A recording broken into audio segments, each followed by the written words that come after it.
To set up your engineering drawings, the first thing you'll need to do is to open your racing assembly, position it on the screen. From here, we go up to the File menu, and instead of New, we go to New From, because we're opening an existing file. Click on New From, and what you're looking for is this file here, REA A3 Starter Sheet. But for a student account, you'll need to find that in My Computer, Bootcamp, CATIA Data, Drawing Data. So look for that file, REA A3 Starter Sheet. Click on that and open it. Disregard that alarm message.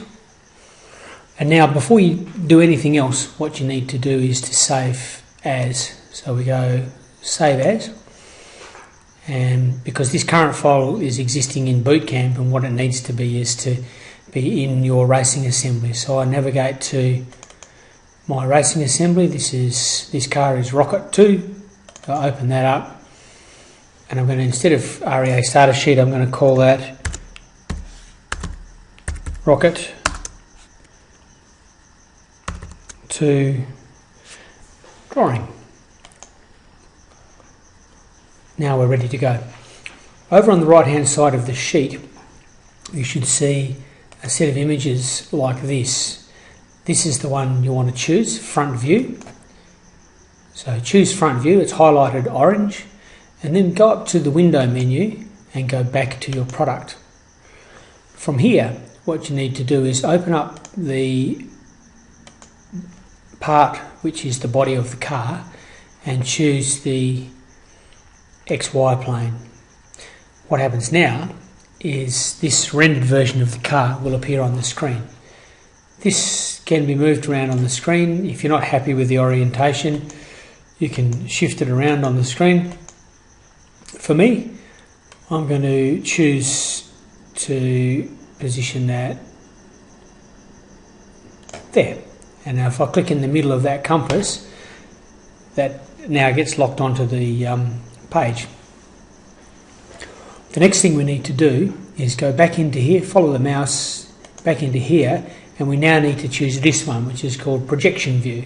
So if I click on that, and now if I hover the cursor above the car, I can get a top view.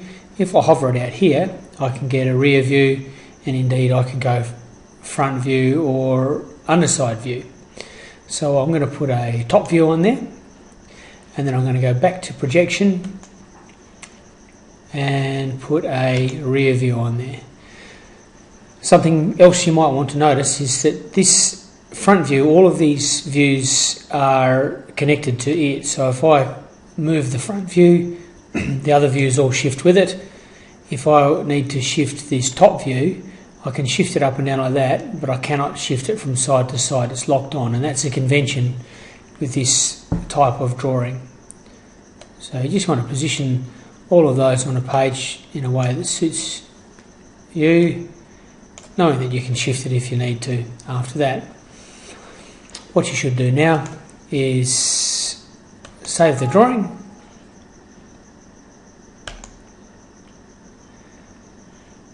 and we can move on to the next thing.